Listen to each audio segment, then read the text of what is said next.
Good afternoon, everybody. How are you? My name is Dale Jablonski, and I work for Performance Technology Partners. Up until about 8 months ago, I worked for the state for the last 29 years. The last 10 years as a C-level executive. I was CIO at CalPERS for about 3 years ago, started over there. Prior to that, about 9 years ago, I was the CIO for EDD and the AIO for Labor Agency, and I was also, prior to that, for 2 years the CTO at EDD. So I've been at the executive level for quite some time, and this presentation is primarily how you communicate all your security problems and security risks at that executive level. So I challenge you to ask questions, make this as interactive as possible. There's going to be a lot of concepts flying around, and I don't think I can answer every question, but I brought our security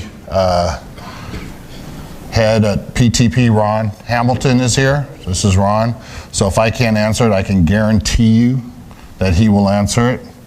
And then if you have any questions about PTP in general, our owner here, Manuel Luna. So it's a very cool company, does a lot of things, but one of our main lines of business is information security. And we have quite a few signature accounts at DMV, the Health Benefit Exchange, Department of Justice, CalPERS, EDD, so not your small departments, but your major departments. So ready to begin? All right. So loose agenda, again, this is supposed to be interactive. We can deviate if you want to. This is kind of what I'm going to do. Talk about how I was successfully able to make a business case for security. Then I'll talk a little bit about how we illustrate security risks at an executive level. One thing I was able to do both at EDD and CalPERS was develop a security roadmap and get funding for it and people. I added 20 bodies to the security arena at EDD. 7 of that was in the ISO, 13 was in IT. Also did the same thing at CalPERS, got funding for a 5-year roadmap, added about 10 resources between the ISO and the IT shop. And then I'll show you a really cool technique that executives really appreciate on how to measure progress as you proceed plugging your holes in your security space. And they're probably fairly significant holes. In all the assessments that PTP's done lately, we have yet to find a solid, security architecture. And government is typically behind. Security is a funny thing because the workload for security has increased steadily starting about 12, 13 years ago. NIMDA and a few great viruses hit, and everyone was caught not patching, not doing the things they're supposed to be doing. And so what did IT do? We went and started dedicating excess resources, if we had any, to security, but nobody gave us additional resources as the security workload skyrocketed. And now if you look at what you're supposed to be doing in security, chances are you don't have enough staff. And hence this, this great argument that we can make here that I'm going to show you today. Just the latest in the industry. 2 years ago, Sony, down for almost a month. 29 days they were down.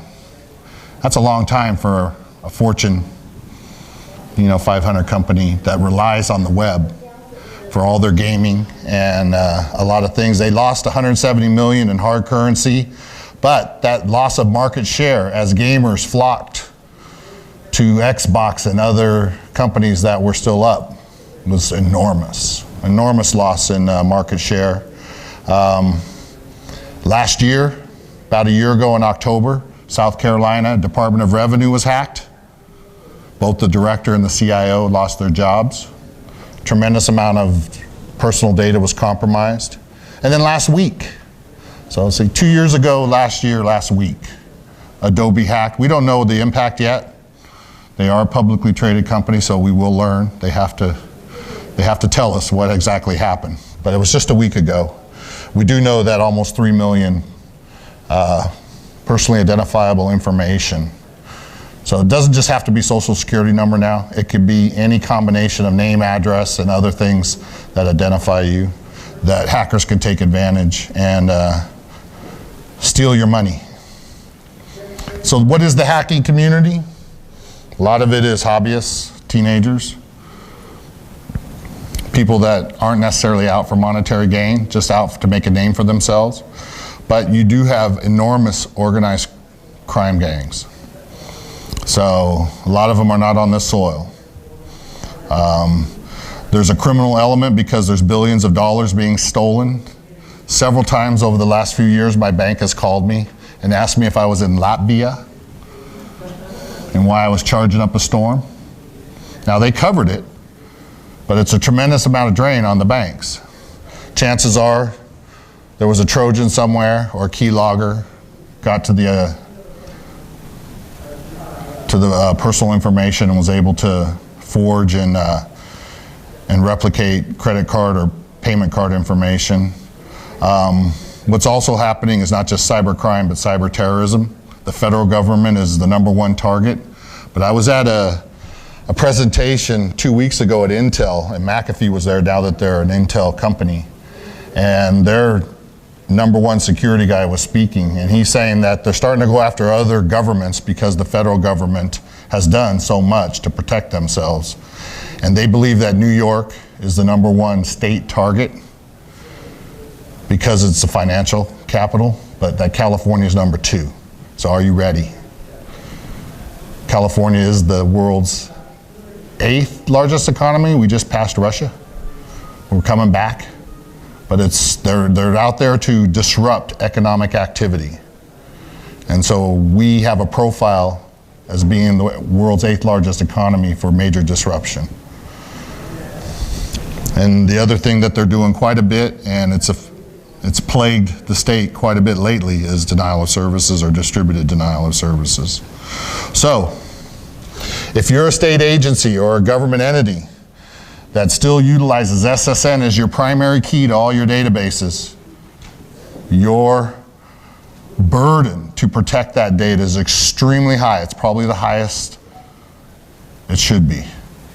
Or if you maintain healthcare data and have to comply with HIPAA, or do you allow payment cards onto your system and you're not using PayPal or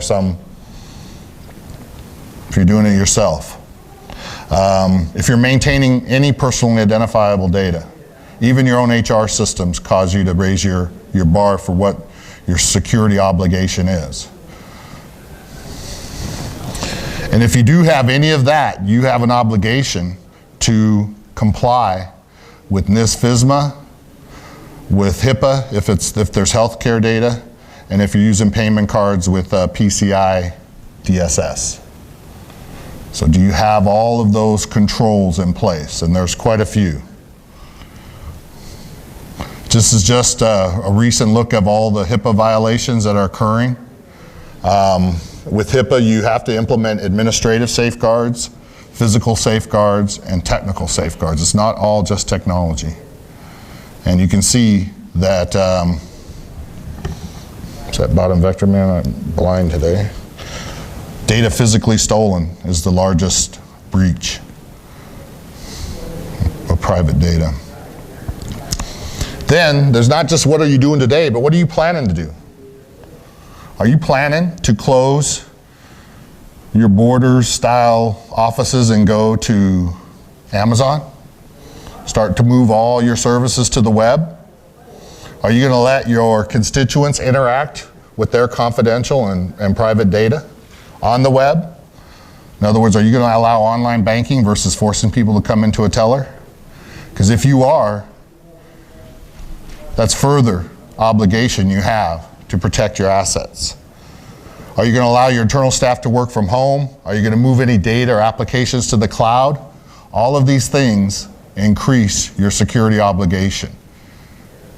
And again, when I was both at EDD and CalPERS, we were doing all these things, and we didn't have all the controls in place. And needless to say, I started losing sleep. So are you sharing data with other state and government entities? Are you going to go to payment card, ACH transactions? All of those raise the bar. So what is NIST? It's pretty much the umbrella standard that HIPAA folds into and everything else folds into. It is the master standard. If you understand this and work towards this, you are mitigating risks. There's now 19 different categories or control families. But within those 19 categories, there's over 800 controls, depending, again, where your bar is set. How much SSN data do you hold? At EDD, we had 40 million SSNs in our data warehouse and name combinations, some with driver's license number. The mandatory obligation, if EDD was to lose that entire database, does anyone know what that would have cost us in credit protection? $4 billion. So for every 10 million SSNs you have is $1 billion in credit protection. And California has a lot of SSNs floating around. What was that number?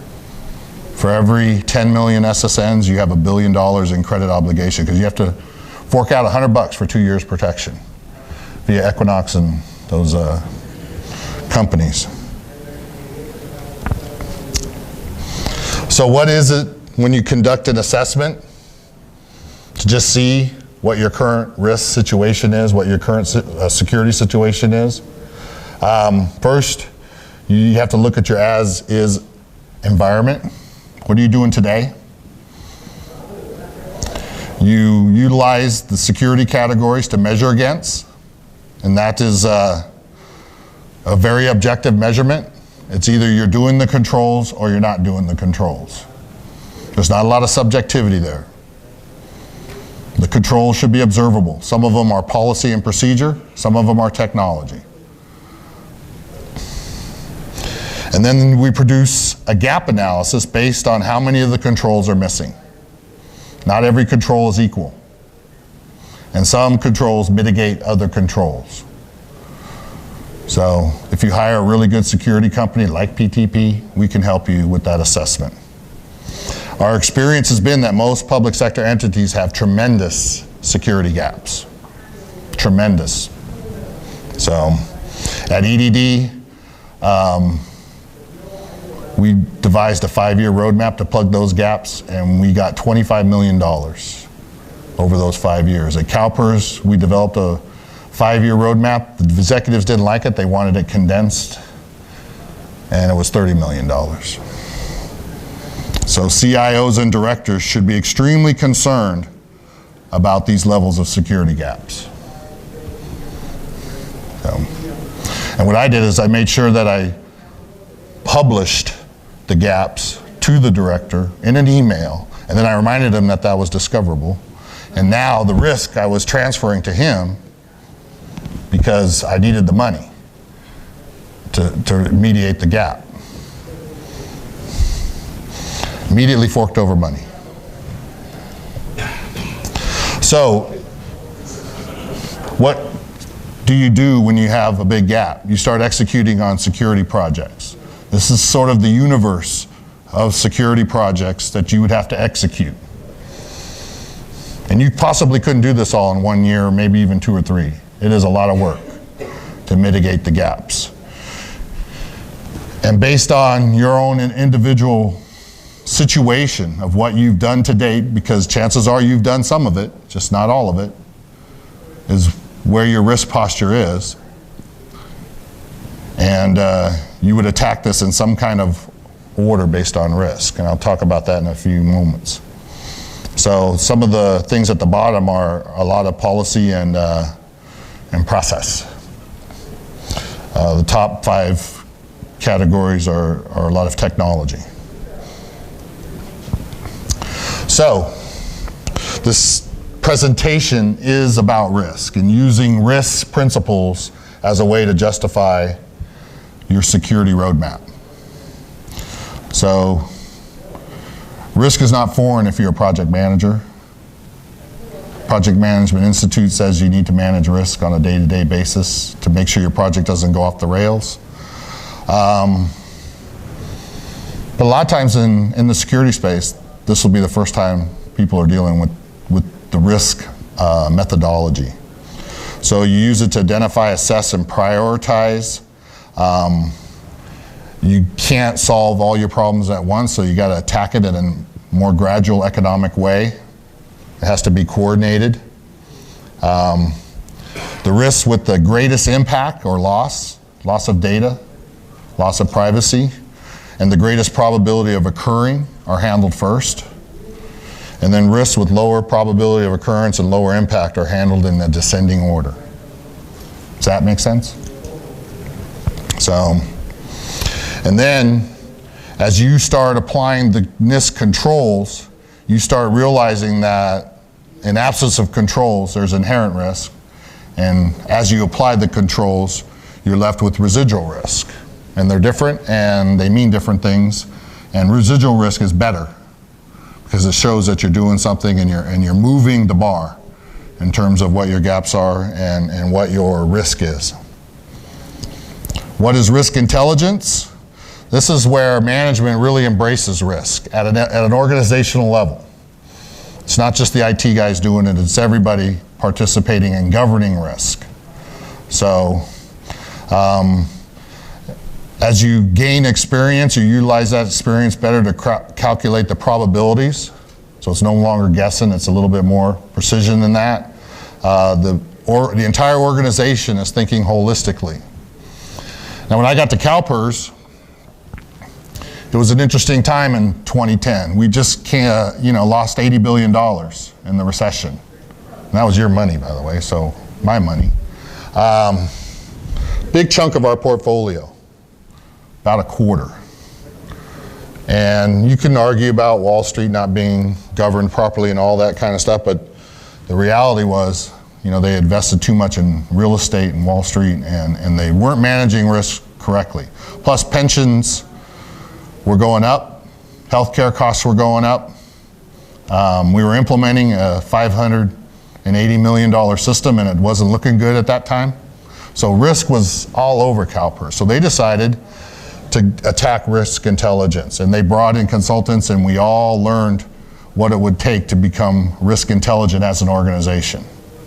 And it was a good experience for me because I had not had that formal training.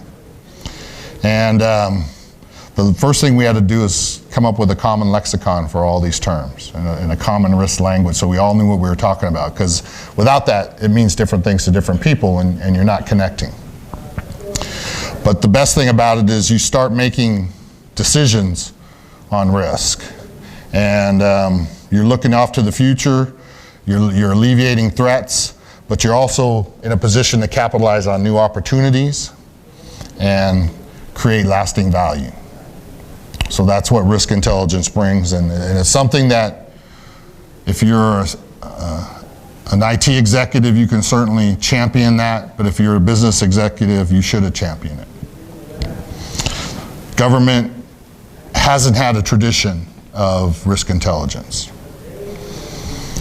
So, what do we do with all this risk information when we assess your security environment? Is we plot it out on a risk heat map. Some things are missing because they're in the green space, and the thought is, you got plenty of problems here, don't worry about the green. Worry about the red and yellow.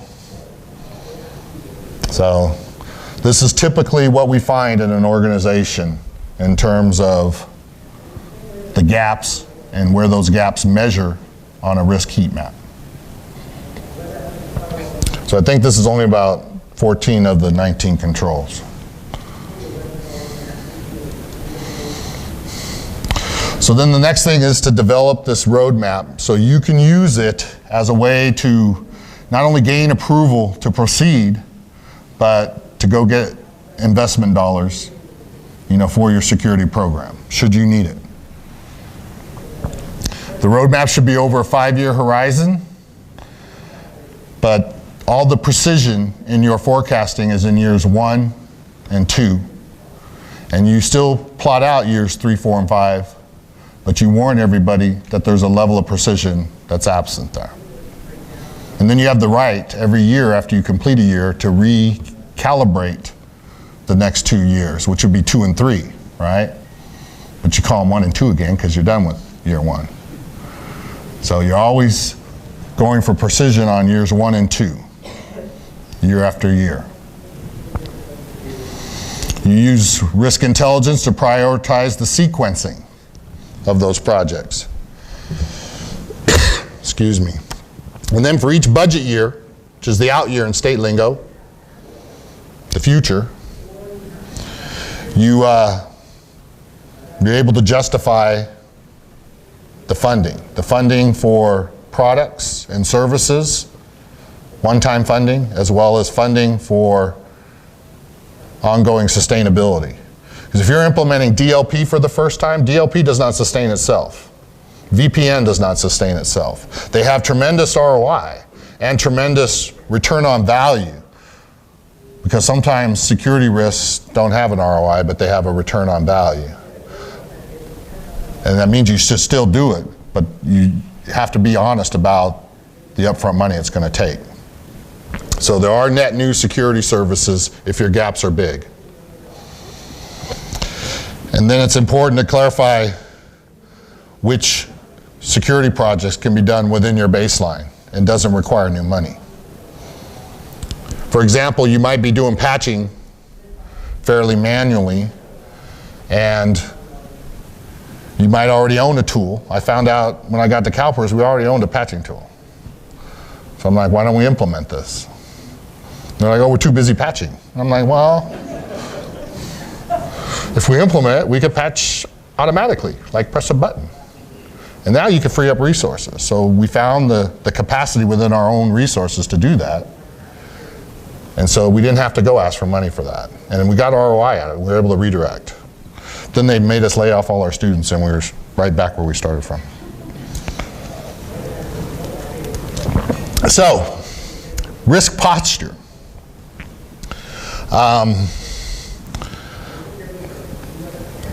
Across all the controls, across all the families, we calculate where you are not doing a control and you have nothing but inherent risk. So that's the IR. And where you are doing controls and you have residual risk. These numbers were so high I didn't have a chance to add it all up, but if you look at the bottom, from a total standpoint, the red was the dominating category of where all of our risk was. There virtually was nothing in like, you're doing a good job category. It was all like, no wonder you're not sleeping at night, Dale. There's good reason here you're not sleeping at night. So this is before you do anything. And when I publish this on the web tonight, it'll have all the numbers in there for you. It wasn't adding up, and I couldn't fix it in time, so I just deleted it all. Because the last thing I want you to do is to find an error in my calculations. So then, you see my first year of what I can accomplish. Some of that is within baseline, some of that is above base. You get money for it. Again, if you don't get the money, you just write an email and you can sleep. But somebody else should be awake. And this doesn't reflect any organization, but it kind of reflects a blend of what we typically find and what goes in a year one of a security roadmap. But DLP tends to rise to the top. You'd be surprised how many of your state staff are stealing SSNs and personally identifiable data. At one state agency, a police department from down the freeway came and picked up one of our employees because that's what they were doing. I didn't find out about it because we hadn't implemented DLP yet. So identity and access management is always big, especially if you're moving your confidential services to the web in an e-government format, and we should all be doing that. We should be going in that way because we don't have enough money to keep doing all that in-person stuff. You still do in-persons for the exceptions, but the majority of the digital age crowd, because I'm still a baby boomer, so I'm a immigrant, digital immigrant, but everyone else is a native. And analog people aren't even here no more. So don't worry about them. Some of these aren't necessarily the highest on the list, but they involve resources like the help desk. And those resources aren't as tapped as maybe your security engineers, your data center, and other places where you slide in some work because you have the capacity to do it. And each one of these, you kind of address the control family. You got to have an owner. If there are some dependencies, you got to list them so that people know that they're on the hook to do some of this work. So the list of security roadmap projects that we just used, CalPERS or DMV as an example, essentially what we did is we took all the NIST controls and we measured the agency against them to see if they're in compliance or out of compliance.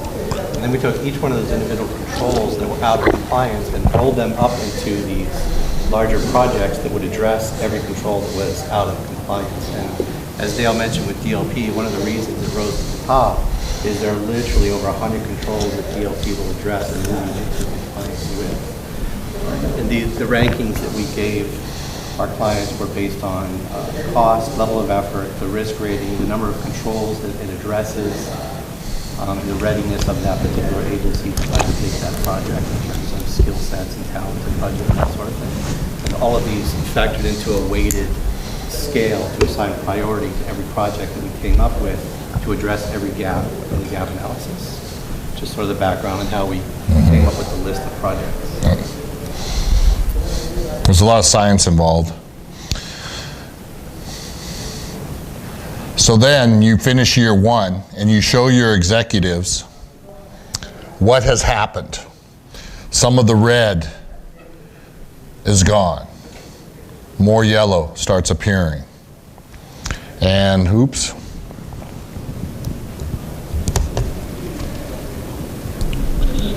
If you see, the dominant category now is not the high, but it's the elevated category because you shifted risk by finishing those projects. Some are actually 2-year projects, but you completed enough to shift risk. So when I showed this to executives, they felt comfortable about funding year 2. Because then I projected, this is what year 1 did to all of our risks and shifted, moved a lot of it, and now, I sleep every other night. But if you fund year 2, we even project what the next shift will be.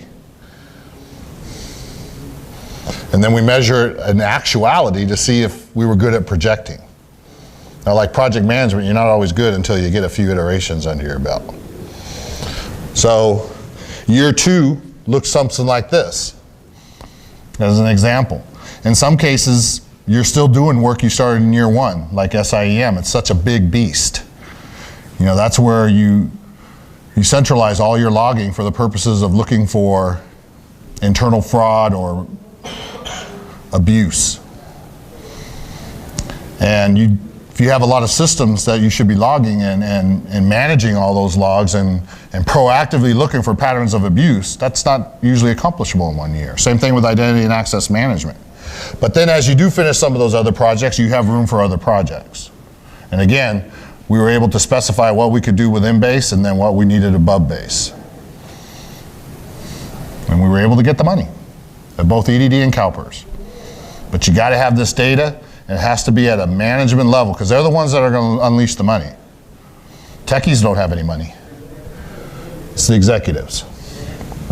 So we took on two-factor authentication, mobile malicious code, auditing of critical systems, NAC. So, and then we do another risk profile.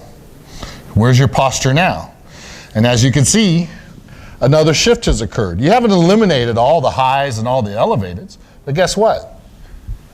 A lot of your risk is shifting down. You're eliminating risk and you're moving risk to the left, which is the good direction you want to move it to, right? In this model. And now you're sleeping every 4 nights and only staying up on the 5th. So, again, what year 3 might look like, you take on more and more things. These things are still important, but they're slightly down the scale as in importance. Still got to do them. Patch management. A reason patch management wasn't number 1 is because we were doing a semi-decent job. But hey, there was room for improvement. So, especially the third parties. You know, our partners, that's where all our viruses were coming from.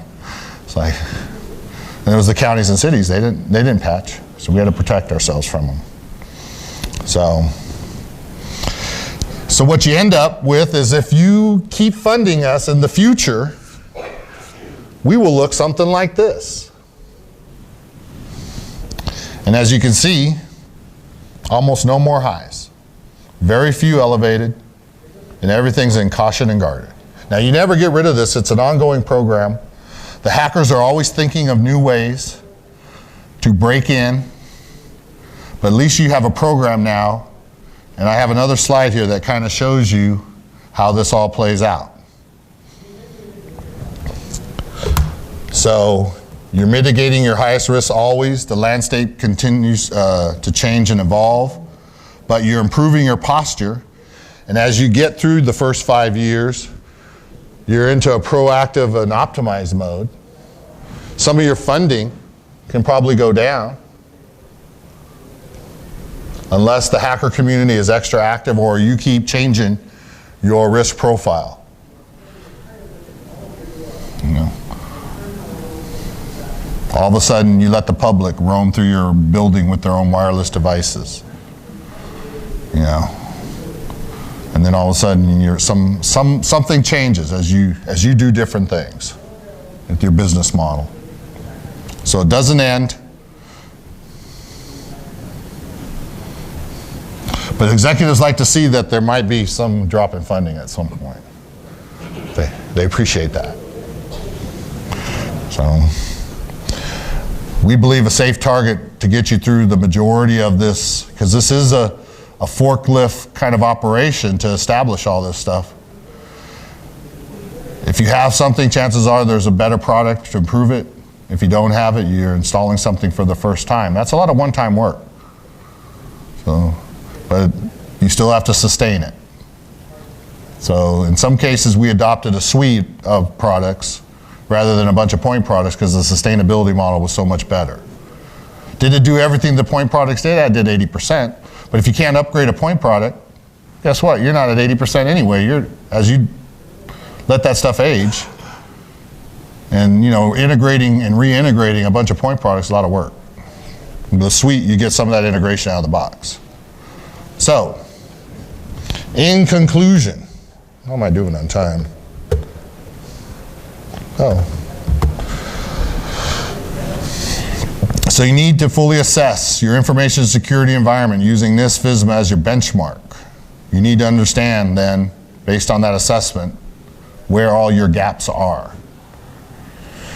Then you need to start closing those gaps. And you base that sequencing on risk intelligence, because you can't do it all at once. And then you produce a multi-year security roadmap that'll help you close the gaps in the most efficient and effective way. And you can demonstrate to your executives progress, measurable progress. It's very objective. And make everybody feel better. So, does this make sense? I have a question. I read the first bullet in the previous slide. Are there any tools out there? What if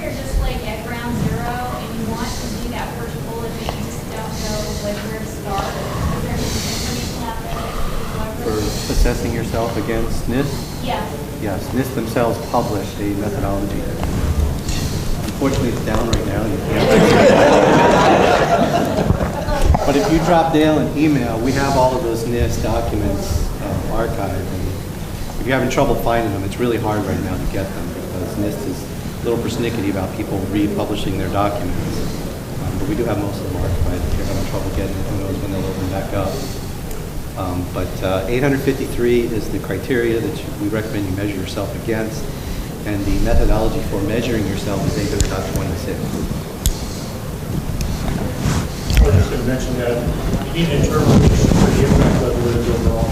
You determine what level you're going to use in 853 to conduct the gap analysis. They have multiple levels with California state agencies that handle typically maybe some HIPAA data, social security numbers, that sort of thing. We usually go one notch down from the highest level, but that's of course up to you and your risk committee. Carla? So on the first bullet as well, do you have any thoughts or recommendations to improve that good assessment when you're working with prime vendors and babysitting your systems are hosted at babysitter? So you have to get all of these parties together and get that assessment completed. Any kind of another important strategies point to think about is if you're a large agency, to say that I'm going to do a NIST gap assessment against my entire IT infrastructure is rather unwieldy, especially if you've never done it before. Can you hear me in the back? If you can't, raise your hand. No. You have the mobile? Oh, you have the podium. Yeah. You got mobile. That's So what we'll do a lot of times is do a representative sample. We will have the agency, or the agency can, if you can do it yourself. In fact, when we did these assessments at DMV, we used a blended staff. We probably did half the work, and state staff did the other half of the work when we did their gap assessment. But we picked a representative sample of systems. So sit down, figure out what your critical systems are, 2 or 3, 5 or 6, whatever that number is. Take the NIST criteria, measure those systems and the supporting infrastructure against NIST, and that's a good starting point. There's some NIST controls like wireless they'll apply to probably your entire environment, but the other more technical controls, just look at them against X number of systems and don't try and do your entire enterprise the first time around. So maybe you only deal with one vendor instead of 3. Yes. Yep.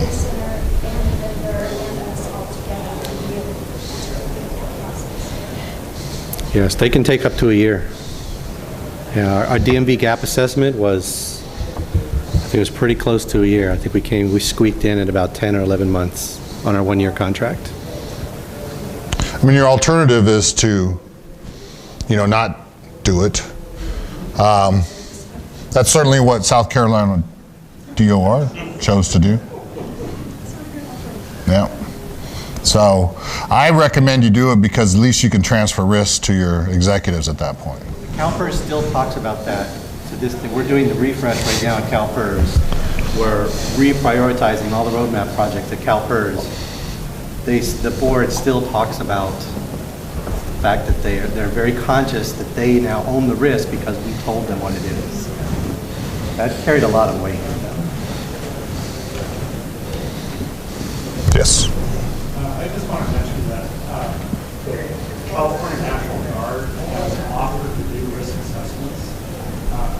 If anyone doesn't know about that, you can check with the state ISO office and you can get in line with them.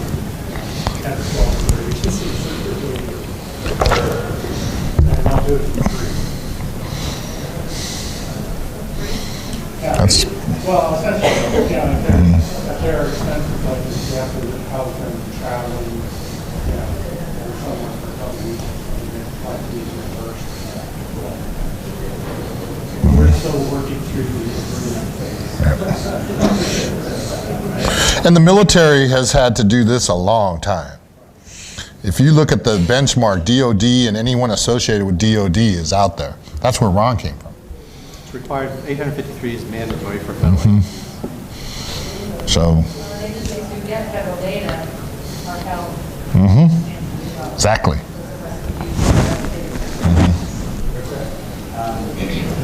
I'm at your old haunting place at EDD. I've had to do a couple of these assessments on large projects, and we just found that it just got to be too cumbersome. It's now incorporated as part of our new projects, but it's still too cumbersome. So I'm working on an enterprise level one to hopefully whack out most of the recurring things that the projects are not really intimately tied to, but they're effective throughout the enterprises. So we're starting to map out a subset of those that are just for those projects, and it lowers the burden for those projects as well. But I think it's a level of maturity that we haven't had for a couple of years. So. EDD has implemented a tremendous amount of e-government. And so their risk postures, or their risk burden is changing constantly, because what used to be done in person in an office or over the phone talking to a human has now been transferred to the web. So. Yeah, after seeing your presentation, and I think we need to give the gentleman from the military department a chance to present what he does compared to what you do, because I didn't see any scanning going on and stuff with your gap analysis. You were strictly comparing what should be there from 853 and what is there. When we do the gaps, but I think this gentleman does something a little bit differently. That's a bad assumption.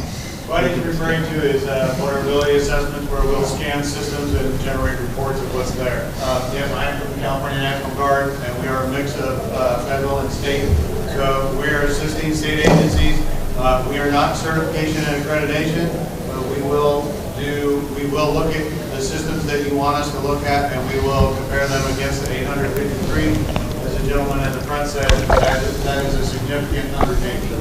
And it can take a long, long time to get all the way through one of those assessments. If you'd like to talk campers, I don't want to steal that presentation. I'd be happy to talk to you. I think you got a question right here. You mentioned DLP and suites to provide some of the solutions. What else do you see providing that much of compliance in terms of, like DLP you mentioned, it allowed to Can you repeat the question? You can come up here and answer. Ron heard it, so he'll repeat it. So the question is, we mentioned that DLP addresses many of the NIST controls, and the question is, are there other projects that, what would be the second and third behind DLP? And the answer is SIEM, Security Information Event Management, addresses many of the controls. And not only does it address them directly, but if you have a robust logging solution, it can oftentimes be used as a mitigating factor to some other control that you can't meet traditionally. So maybe a control says I have to do X for technical or budgetary reasons, you can't do it. Maybe you put some logging on there to reduce that risk, and you indirectly mitigated and addressed that control. So SIEM would definitely be second. I don't know if there is a third. Those are the two biggest. And they're going to be your biggest projects too. They're usually 2, 3, 4-year projects, both DLP and SIEM. Very expensive, very large projects. You have a question? So I was going to ask a question about, for those agencies who do receive and use federal data, what about the redundancy between doing a risk assessment yourself versus the review that the IRS is going to do, for example, when they come in? What about that? Well, I can answer that, because at EDD, our tax system uses IRS data, so we were subject to IRS audits. Problem was, I also had a disability insurance system, a unemployment insurance system that was not subject to the IRS audits. Now, every now and then DOL would come in and audit the UI system, but it wasn't holistic. And we've already kind of stated that risk intelligence is looking at things holistically, because if you do this in piecemeal and you miss an important piece,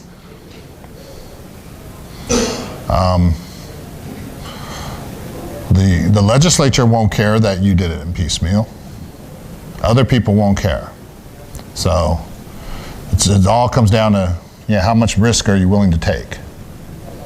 Because it's truly, the chain is only strong as the weakest link. And hackers know what leaks are weak. So, was there a question over there? Someone? No? Okay. So yes, if you're interested in talking more, we'd be glad to talk to you. You have California National Guard here. Poke around and see what you're up against. So, and we could even put you in contact with our partners at DMV or CalPERS or EDD. So, thank you very much.